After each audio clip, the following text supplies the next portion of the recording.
সংঘাত না চাইলে বিএনপিকে গণভোটের রায় মেনে নিয়ে সংবিধান সংস্কারের আহ্বান জানিয়েছেন জামায়াতে ইসলামীর সেক্রেটারি জেনারেল অধ্যাপক মিয়া গোলাম পরোয়ার। দুপুরে নরসিংদীতে জেলা জামায়াতের রুকন সম্মেলনে প্রধান অতিথির বক্তব্যে একথা বলেন তিনি।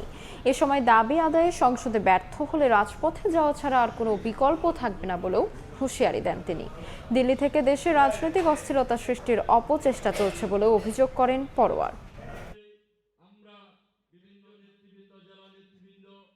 বিএনপি উচিত দেশকে সংঘাতের দিকে ঠেলে না দিয়ে পার্লামেন্টে সংবিধান সংস্কার পরিষদে অধিবেশন ডাকুন, শপথ গ্রহণ করুন এবং জুলাই সনদের আইনি ভিত্তির জন্য যে গণভোট হয়েছে সেই গণভোটের রায় মেনে নিয়ে এটা কার্যকর করে সংবিধানে আপনারা সেই সংস্কারটা করুন। যদি সংসদে আমরা ব্যর্থ হই তাহলে রাজপথে যাওয়া ছাড়া আমাদের আর কোনো বিকল্প পথ নেই।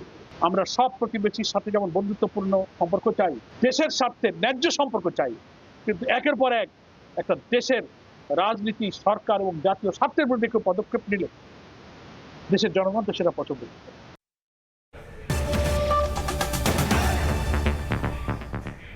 বন্যায় চট্টগ্রাম অঞ্চলে ক্ষতিগ্রস্ত 10 লাখের বেশি মানুষ। বন্যা পরবর্তী পুনর্বাসনে সরকার কাজ করছে বলে জানিয়েছেন অর্থমন্ত্রী। আর জরিপ করে দুর্গত সবার কাছে সহায়তা পৌঁছে দেওয়া হবে বলে জানিয়েছেন স্বরাষ্ট্রমন্ত্রী। চট্টগ্রাম ও কক্সবাজারে বন্যা দুর্গতদের মাঝে ত্রাণ বিতরণ করে একথা বলেন দুই মন্ত্রী। বন্যার পানি নেমেছে কিন্তু শুকায়নি ক্ষয়ক্ষতির চিহ্ন। বন্যায় কেবল আবাসস্থল নয়, কেড়ে নিয়েছে ফসল ও জীবিকার ভরসাও। শুক্রবার সকালে চট্টগ্রামের পতেঙ্গায় দুর্গত এলাকা পরিদর্শন করেন অর্থ ও পরিকল্পনা মন্ত্রী আমির খসরু মাহমুদ চৌধুরী। এ সময় বন্যার্তদের মাঝে ত্রাণ সহায়তা দিয়ে বলেন, বন্যায় চট্টগ্রামে 7 লাখ মানুষ ক্ষতিগ্রস্ত হয়েছে। দ্রুত বন্যা পরবর্তী পুনর্বাসনে কাজ করছে সরকার। সবাইকে তো চাল দেওয়া হচ্ছে, রান্না করে খাওয়া দেওয়া হচ্ছে, শুকনো খাবার দেওয়া হচ্ছে এবং এরপরে পুনর্বাসনের কাজ শুরু হয়ে যাচ্ছে ইতিমধ্যে। এবং পুনর্বাসন কাজ চলবে যতক্ষণ পুনর্বাসন সম্পাদন না হবে পুরোপুরিভাবে, ততক্ষণ পুনর্বাসনের কাজ চলবে। সড়ক যেগুলো ভেঙে গেছে সবগুলো মেরামত করার জন্য নির্দেশ দেওয়া হয়েছে, ইতিমধ্যে সে কাজ শুরু হয়ে গেছে। 2 দিনের সফরে কক্সবাজারে স্বরাষ্ট্রমন্ত্রী সালাউদ্দিন আহমদ। চকরিয়ার ফাঁসিয়াখালী বন্যা কবলিত এলাকা পরিদর্শন করেন মন্ত্রী। বলেন, সরকারিভাবে জরিপ করে বন্যা দুর্গত সবার কাছে পৌঁছে দেওয়া হবে ত্রাণ সহায়তা। ক্ষতিগ্রস্ত সড়ক, শিক্ষা প্রতিষ্ঠান সহ বিভিন্ন অবকাঠামো মেরামত করা হবে। আমরা সরকারিভাবে জরিপ পরিচালনা করছি। এই জরিপের ফলাফলের ভিত্তিতে সমস্ত ক্ষতিগ্রস্ত মানুষের পাশে, আমরা কৃষকদের পাশে আমরা আমাদের যথাযথ সরকারি এবং বেসরকারি সহযোগিতা নিয়ে আমরা দাঁড়াবো। এদিকে বান্দরবান জেলা পরিষদে বন্যায় ক্ষতিগ্রস্ত পরিবারের মাঝে ত্রাণ বিতরণ অনুষ্ঠানে পার্বত্য চট্টগ্রাম বিষয়ক মন্ত্রণালয়ের প্রতিমন্ত্রী ব্যারিস্টার মীর হেলাল বলেন, ক্ষতিগ্রস্তদের তালিকা প্রস্তুত করে পর্যায়ক্রমে পুনর্বাসন করা হবে। পরবর্তী সময় ওনারা যে ক্ষয়ক্ষতির শিকার হয়েছে, আমরা যেন কিছুটা হলেও সরকারের পক্ষ থেকে বা রাষ্ট্রের পক্ষ থেকে তাদেরকে আবার পুনর্বাসনে বা স্বাভাবিক জীবনে ফেরত যেতে আমরা যেন সেই সাহায্যটা তাদেরকে করতে পারি। পরে জেলা শহরের বিভিন্ন এলাকা এবং রোয়াংছড়ি উপজেলার দুর্গম বন্যা কবলিত এলাকা পরিদর্শন করে ত্রাণ সামগ্রী বিতরণ করেন প্রতিমন্ত্রী। তানজিল হাসনাত, সময় সংবাদ। বৃষ্টি, বন্যা ও বৈরী আবহাওয়ার প্রভাবে রাজধানীর সবজির বাজারে আগুন। বেশিরভাগ সবজির বাড়তি 40 থেকে 60 টাকা কেজিতে বিক্রি হচ্ছে। এদিকে সপ্তাহ ব্যবধানে মুরগির দাম অপরিবর্তিত থাকলেও ডজনে 10 টাকা বেড়েছে ডিমের দাম। চড়া মাছের বাজারও। টানা বৃষ্টি, বন্যা ও বৈরী আবহাওয়ার প্রভাবে যেন আগুন লেগেছে রাজধানীর সবজির বাজারে।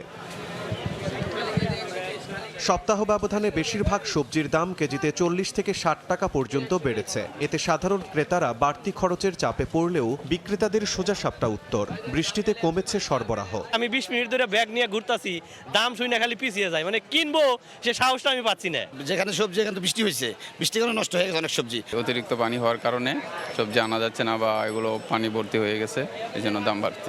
সাপ্তাহিক ছুটির দিন রাজধানীর কারওয়ান বাজারে কাঁচা মরিচ বিক্রি হচ্ছে 120 থেকে 160 টাকা কেজি, শসা 200, গাজর 160 আর বেগুন ছাড়িয়েছে 120 টাকা। এছাড়া পটল, ঢেঁড়স ও কাঁকরুল 80 আর পেঁপের দর ঠেকেছে 40 টাকা প্রতি কেজিতে। বৃষ্টি আর বন্যা আর কাঁচা মরিচ তো উৎপাদন হয় নিচু এলাকায়, পানি আর বন্যা যদি হয় তো গাছ মাছ সব তো মরে যাবে না, সেই কারণে দামটা একটু বেশি। কারণ বাজার দাঁড়ায় কাস্টমারের চেহারা দিয়ে দাম কইতে ভয় করে। 1 কেজি শসা 200 টাকা, তারপরে 1 কেজি টমেটো 160 টাকা, 1 কেজি বেগুন 120 টাকা, বটবটি 1 কেজি 200 টাকা, একটা লাউ 80 টাকা। শুধু সবজিই নয়, চড়েছে মধ্যবিত্তের আমিষের চাহিদা মেটানো ডিমের দামও। সপ্তাহ ব্যবধানে 10 টাকা বেড়ে প্রতি ডজন লাল ডিম বিক্রি হচ্ছে 135 আর সাদা ডিম 120 টাকায়। এর সাথে একটু বেশি আছে, কারণ আপনার গেছে শুক্রবার আমরা ডিম বিক্রি করছি লালটা 120 টাকা, সাদাটা 110 টাকা। ঊর্ধ্বমুখী মাছের বাজারও প্রতি কেজি রুই মাছ কিনতে গুনতে হচ্ছে 360 থেকে 380 টাকা। এছাড়া কাতলা 320 থেকে 350, তেলাপিয়া 250 থেকে 260 এবং পাঙ্গাস ও কই মাছ বিক্রি হচ্ছে 180 থেকে 200 টাকা কেজি দরে। বর্ষা এই জন্য মাছ ধরতে পারে নাই, আসে নাই, দাম অনেক বেশি। ব্যবসায়ীদের দাবি, আবহাওয়া স্বাভাবিক হলে সরবরাহ পরিস্থিতিও আগের তুলনায় চাঙ্গা হবে। এতে বাজারে কিছুটা স্বস্তি ফিরবে বলেও আশায় ক্রেতারা। শিমুল হোসেন, সময় সংবাদ, ঢাকা। বাংলাদেশে এখনও উল্লেখযোগ্য মাত্রায় রাজস্ব, আর্থিক খাত ও মুদ্রাস্ফীতিজনিত চ্যালেঞ্জে থাকায় চলতি অর্থবছরে প্রবৃদ্ধি 3.5% নেমে আসতে পারে বলে মনে করছে সম্প্রতি সফররত IMF-এর ফ্যাক্ট ফাইন্ডিং মিশন। মধ্যপ্রাচ্যের যুদ্ধের কারণে বাংলাদেশের আর্থিক সূচকের চাপ আরও তীব্র হয়েছে। মুদ্রাস্ফীতি পরিস্থিতি সামাল দিতে রাজস্ব আয় বৃদ্ধি, ভর্তুকি কমানো সহ নানা পরামর্শ এসেছে IMF-এর প্রাথমিক পর্যালোচনায়। 12 থেকে 16 জুলাই পর্যন্ত নতুন ঋণ কর্মসূচির বিষয়ে তথ্য সংগ্রহে আসে IMF-এর ফ্যাক্ট ফাইন্ডিং মিশন। নতুন ঋণ কর্মসূচির পরিমাণ এবং এর সঙ্গে যুক্ত সংস্কার শর্ত নিয়ে আগামী কয়েক মাসে আলোচনা হবে বলে জানায় সফরকারী দল। তবে সংগৃহীত প্রাপ্ত তথ্যের ভিত্তিতে IMF জানায়, উচ্চ মূল্যস্ফীতি, সরকারের সীমিত রাজস্ব আয়ের কারণে আর্থিক চাপ, ব্যাংক খাতের দুর্বলতা ও ঝুঁকির কারণে বড় ধরনের সমস্যার মুখোমুখি বাংলাদেশ। রাজস্ব ও আর্থিক খাতের উপর অব্যাহত চাপের কারণে 2027 অর্থবছরে অর্থনৈতিক প্রবৃদ্ধির হার কমে 3.5% নেমে আসতে পারে এবং মধ্যম মেয়াদে তা 3% নিচে অবস্থান করতে পারে বলে পূর্বাভাস দেওয়া হয়েছে। এছাড়া মধ্যপ্রাচ্যের যুদ্ধের কারণে বিশ্ববাজারে জ্বালানি ও অন্যান্য পণ্যের দাম বেড়েছে, সরবরাহ ব্যবস্থায় বিঘ্ন ঘটছে, ভর্তুকির ব্যয় বেড়েছে, আমদানি ব্যয় বৃদ্ধি পাওয়ায় বৈদেশিক খাতেও চাপ তৈরি হয়েছে, যা প্রভাব ফেলবে বাংলাদেশের ওপর। এমন পরিস্থিতি থেকে কর আদায় ও রাজস্ব সংগ্রহ বাড়ানো, অপ্রয়োজনীয় ভর্তুকি কমানো এবং দরিদ্র জনগোষ্ঠীকে লক্ষ্যভিত্তিক সামাজিক সহায়তা দেওয়া এবং মূল্যস্ফীতি কমাতে কঠোর মুদ্রানীতি এবং সতর্ক রাজস্ব নীতি বজায় রাখার উপর জোর দিচ্ছে IMF। এছাড়া দুর্বল ব্যাংকগুলোকে পুনর্গঠন ও একটি বিশ্বাসযোগ্য সংস্কার কর্মসূচি বাস্তবায়নের পরামর্শ IMF-এর। সেলিয়া সুলতানা, সময় সংবাদ, ঢাকা। হাসপাতালের বর্জ্য নির্ধারিত স্থানে ফেলার জন্য বিশেষ গুরুত্ব দেওয়ার আহ্বান জানিয়েছে ঢাকা উত্তর সিটি কর্পোরেশনের প্রশাসক শফিকুল ইসলাম খান মিল্টন। দুপুরে শেওড়াপাড়ার একটি হাসপাতালের উদ্বোধন অনুষ্ঠানে তিনি একথা বলেন। তিনি বলেন, হাসপাতালের বর্জ্য ব্যবস্থাপনা সিটি কর্পোরেশন দায়িত্ব নয়, বর্জ্যের জন্য আলাদা ব্যবস্থা রয়েছে। এ বিষয়ে কোনো ধরনের অবহেলা করা যাবে না। হাসপাতালের সামনে ময়লার বিন স্থাপনের পরামর্শ দেন প্রশাসক। এলাকার মানুষের জন্য মানসম্মত ও নিরবিচ্ছিন্ন স্বাস্থ্যসেবা নিশ্চিত করতে হাসপাতাল কর্তৃপক্ষকে সতর্ক থাকার কথা বলেন তিনি।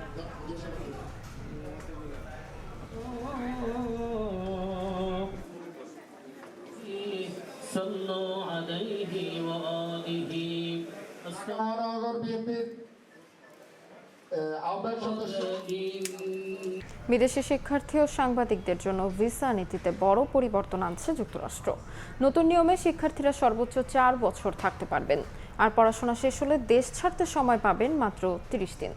তবে চীনা সাংবাদিকরা 90 দিনের বেশি থাকতে পারবেন না দেশটিতে। বিদেশি শিক্ষার্থী ও সাংবাদিকদের জন্য ভিসা নীতিতে বড় ধরনের পরিবর্তনের চূড়ান্ত ঘোষণা দিয়েছে ডোনাল্ড ট্রাম্প প্রশাসন। যুক্তরাষ্ট্রের হোমল্যান্ড সিকিউরিটি বিভাগের নতুন নিয়ম অনুযায়ী বিদেশি শিক্ষার্থীরা তাদের একাডেমিক কোর্স শেষ হওয়া পর্যন্ত সর্বোচ্চ 4 বছর যুক্তরাষ্ট্রে থাকতে পারবেন। আগামী সেপ্টেম্বর থেকেই এই নিয়ম কার্যকর হতে পারে বলে জানা গেছে। এতদিন F1 শিক্ষার্থী ভিসা ও J1 এক্সচেঞ্জ ভিসাধারীরা নির্দিষ্ট সময়সীমা ছাড়াই পড়াশোনা শেষ না হওয়া পর্যন্ত যুক্তরাষ্ট্রে থাকার সুযোগ পেতেন। নতুন নিয়মে সেই ব্যবস্থা বাতিল করা হচ্ছে। শুধু তাই নয়, এক বিশ্ববিদ্যালয় থেকে অন্য বিশ্ববিদ্যালয়ে স্থানান্তর, কোর্স পরিবর্তন কিংবা ভিসার মেয়াদ বাড়ানোর ক্ষেত্রেও আগের তুলনায় কঠোর শর্ত মানতে হবে।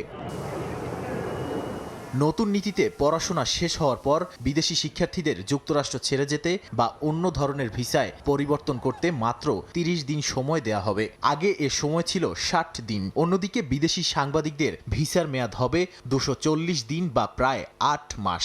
পরে একই সময়ের জন্য নবায়নের আবেদন করা যাবে। তবে চীনা সাংবাদিকদের একবারে 90 দিনের বেশি থাকার অনুমতি দেওয়া হবে না। প্রয়োজনে আরও 90 দিনের জন্য মেয়াদ বাড়ানো যাবে। ট্রাম্প প্রশাসনের দাবি, অনেক বিদেশি শিক্ষার্থী একের পর এক নতুন কোর্সে ভর্তি হয়ে বছরের পর বছর যুক্তরাষ্ট্রে থেকে যাচ্ছিলেন। এতে ভিসা ব্যবস্থার অপব্যবহার হচ্ছিল এবং সরকারের পক্ষে ভিসাধারীদের কার্যকরভাবে নজরদারি করা কঠিন হয়ে পড়েছিল। তাই জাতীয় নিরাপত্তা জোরদার ও অভিবাসন ব্যবস্থায় আরও নিয়ন্ত্রণ আনতেই এই পরিবর্তন করা হয়েছে।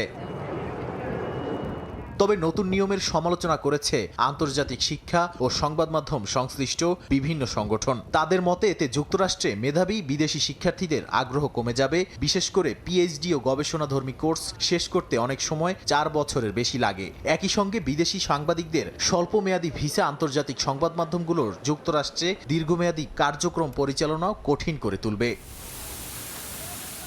নাদিম মারজান, সময় সংবাদ। বিশ্বকাপের মহাকাব্যিক ফাইনালের আগে অনুশীলন করেছে আর্জেন্টিনা ও স্পেন। বিশ্রামে ছিলেন মেসি সহ বেশিরভাগ তারকা। তবে দলকে ব্যাক টু ব্যাক শিরোপা উপহার দিতে বড় ভূমিকা রাখতে চান স্ট্রাইকার লাউতারো মার্টিনেজ। 2024 সালে আর্জেন্টিনাকে কোপা আমেরিকার শিরোপা উপহার দেয়া এই স্ট্রাইকার বাড়তি ঘাম ঝরিয়েছেন এদিন। এদিকে ফ্রান্সের ডিফেন্ডারদের আক্রমণে ইনজুরিতে পড়েছেন লামিন ইয়ামাল ও পেদ্রো পেরো। ওয়ার্কলোড ম্যানেজমেন্টে আলাদাভাবে প্রস্তুতি সেরেছেন দুজন। তবে এই দুই ফুটবলার খেলবেন বলে নিশ্চিত করেছে স্প্যানিশ ফুটবল ফেডারেশন। লুসেইলেই মরুর বুকে ঝড় তোলার 4 বছর পর আরও একটা শিরোপা থেকে মাত্র 1 ম্যাচ দূরে আর্জেন্টিনা। মহাকাব্যিক ফাইনালে আলবিসেলেস্তের সামনে 2024 সালের ইউরো চ্যাম্পিয়ন স্পেন। গত মার্চের ফিনালিসিমার উত্তাপ এবার দ্য গ্রেটেস্ট শো অন আর্থের মঞ্চে। বিশ্বকাপের শুরু থেকেই কখনো রেফারি, কখনো আবার ফিফার সুবিধাভোগী দল, এমন অনেক সমালোচনা সঙ্গী হয়েছে বর্তমান চ্যাম্পিয়নদের। তবে একের পর এক ম্যাচে পিছিয়ে পড়েও প্রত্যাবর্তনের গল্প লিখে সমালোচনার দাঁত ভাঙা জবাব দিয়েছে আর্জেন্টিনা। ইংল্যান্ড ম্যাচের পর আরও আত্মবিশ্বাসী কাতার বিশ্বকাপ জয়ীরা। আর্জেন্টিনা প্রমাণ করেছে তারা সুবিধাভোগী দল নয়। উঠতে থাকা ইংল্যান্ডকে মাটিতে নামানোর পর অনেকটাই নির্ভর আলবিসেলেস্তে। সেমিফাইনালের পর প্রথম অনুশীলনে তাই বিশ্রামে ছিলেন দলের প্রাণভ্রমরা লিওনেল মেসি সহ একাধিক তারকা। তবে একেবারেই আলাদা লাউতারো মার্টিনেজ। ইংল্যান্ডের বিপক্ষে অগ্নি পরীক্ষায় তার গোলেই জয় নিশ্চিত হয় আর্জেন্টিনার। শেষ সময়ে বদলি নেমে প্রতিটা ম্যাচেই আলো ছড়াচ্ছেন। 2024 সালে মায়ামি গার্ডেন্সে কোপা আমেরিকার ফাইনালেও কলম্বিয়ার বিপক্ষে 112 মিনিটে গোল করে আর্জেন্টিনাকে শিরোপা উপহার দিয়েছিলেন এই লাউতারো। ব্যাক টু ব্যাক আর্জেন্টিনাকে বিশ্বকাপের শিরোপা উপহার দেওয়ার স্বপ্নযাত্রায়ও কান্ডারের ভূমিকা পালন করতে চান লাউতারো। তাই তো প্রস্তুতিতে কোনো ছাড় দেননি ইন্টার মিলান স্ট্রাইকার। প্রতিপক্ষ স্পেন বিশ্বকাপের সবচেয়ে গোছালো দল। পাউ কুবার্সি, মার্ক কুকুরেয়াদের মতো বিশ্বসেরা রক্ষণভাগ, মাঝমাঠে রদ্রি পেদ্রিদের মতো তারকা নিয়ে শিরোপার দাবিদার লা রোহা। 16 বছর পর ফাইনালে ওঠা শিরোপায় রাঙাতে চায় লুই দে লা ফুয়েন্তের দল। নিউ জার্সির ফাইনালের জন্য পুরো দল যখন একপাশে ব্যস্ত অনুশীলনে, তখন আলাদাভাবে প্রস্তুতি সেরেছেন লামিন ইয়ামাল ও পেদ্রো পেরো। ফ্রান্সের বিপক্ষে ম্যাচে লুকাস দিগনে ও থিও হার্নান্দেজদের একের পর এক আক্রমণ সহ্য করেছেন ইয়ামাল। হালকা চোট রয়েছে তার ও পেদ্রোর। তাই তো ওয়ার্কলোড ম্যানেজমেন্টের জন্য তাদের আলাদাভাবে অনুশীলনের সুযোগ দেন কোচ। তবে ফাইনালে এই দুই তারকা খেলবেন বলে নিশ্চিত করেছে Spanish football federation. 30 degree Celsius তাপমাত্রায় অনুশীলন করা বেশ কষ্টসাধ্য ছিল স্পেনের জন্য। নিউ জার্সির কন্ডিশনের সঙ্গে মানিয়ে নেওয়াটাই বড় চ্যালেঞ্জ হিসেবে দেখছেন কোচ লুই দে লা ফুয়েন্তে। পারভিন আক্তার, সময় সংবাদ। এ পর্যায়ে শীর্ষ সংবাদগুলো জানিয়ে দিচ্ছি আরেকবার। খুনি মোজাফফর ধরা পড়ায় শহীদ জিয়া হত্যার রহস্য উন্মোচনের সুযোগ। জাতীয় বা আন্তর্জাতিক কমিশন গঠনের পরামর্শ। সামরিক আদালতে ভাবে বিচার জানালেন স্বরাষ্ট্রমন্ত্রী। জনগণকে বিভ্রান্ত করতে জুলাই সনদের ভুল ব্যাখ্যা করছে বিরোধী দল। অভিযোগ বিএনপির। গণভোটের রায় না মানলে রাজপথে আন্দোলনের হুঁশিয়ারি জামায়াতের। এবং বন্যায় চট্টগ্রাম অঞ্চলে ক্ষতিগ্রস্ত 10 লাখের বেশি মানুষ। দ্রুত পুনর্বাসনের উদ্যোগ সরকারের। জরিপ করে দুর্গত সবার কাছে পৌঁছে দেওয়া হবে ত্রাণ, জানালেন দুই মন্ত্রী।